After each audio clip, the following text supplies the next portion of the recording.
Nonprofit Visionaries, it's Shalita, the nonprofit Easter O'Neill. I'm back to remind you that it is tax season. Yes. I know. For some of you, you're like, yay, because I know I'm going to get some money back. And others, you're like, yeah, because I'm going to have to pay some money. But I wanted to drop in to remind you that as a nonprofit visionary, you have some responsibilities of reporting, regardless of how small you are. Please do not make the same mistake that I made my second time go round when I founded my foundation, and thinking that because you have not filed your 1023 or your organizing documents, that you do not have to file your 990s. That is a misconception. If you have applied for your EIN number, y'all know the free one, okay? It's free.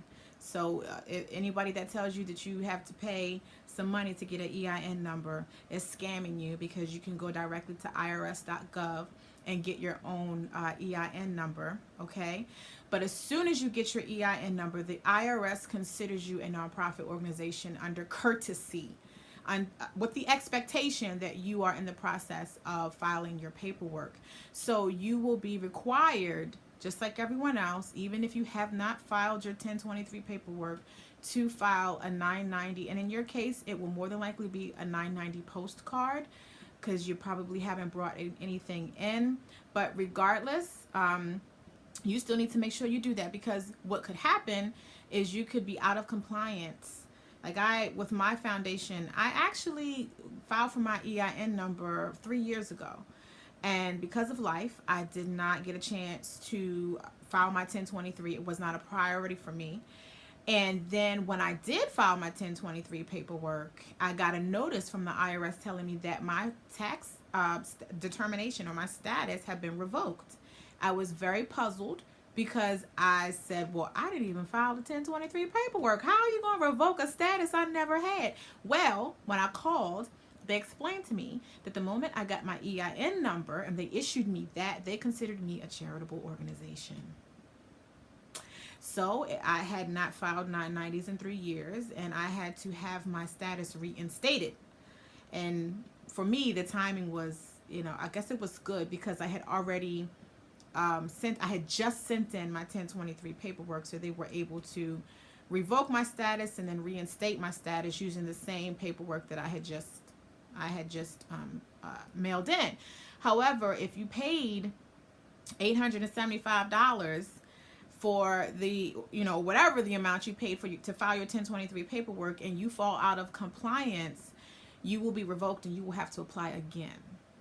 All right. So don't say I didn't tell you. Please be careful of your compliance. I would suggest that you reach out to an attorney that does nonprofit law, and CPA, accountant, but an attorney as well that knows the law around nonprofit status and nonprofit organizations.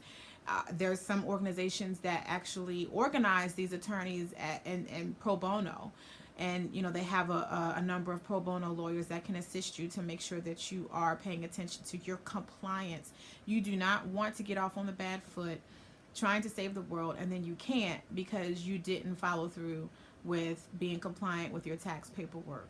So it is tax season. Like I said, what's today? Today is March 27th. Y'all know by April 15th, mostly everything is due unless you file for an extension. So the first things first, you have an EIN number, you are required to file a 990, whether it's a postcard or whether it's, if you bringing in, some money, you need to file, okay? You need to file that 990 just to make sure that you do not have your status revoked, whether or not you have submitted a 1023 form or not. Okay, EIN number means make sure you're compliant tax-wise. Secondly, make sure that you still with the state. Now you have requirements to file state paperwork as well. The paperwork we were just talking about right now, the EIN and the 1023, that's federal.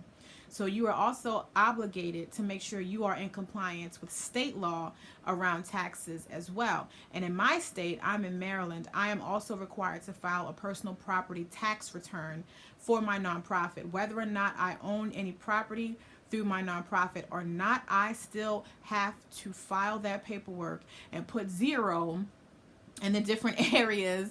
I don't own no property. I don't own this. I don't got that. I ain't bring nothing in. Blah blah blah.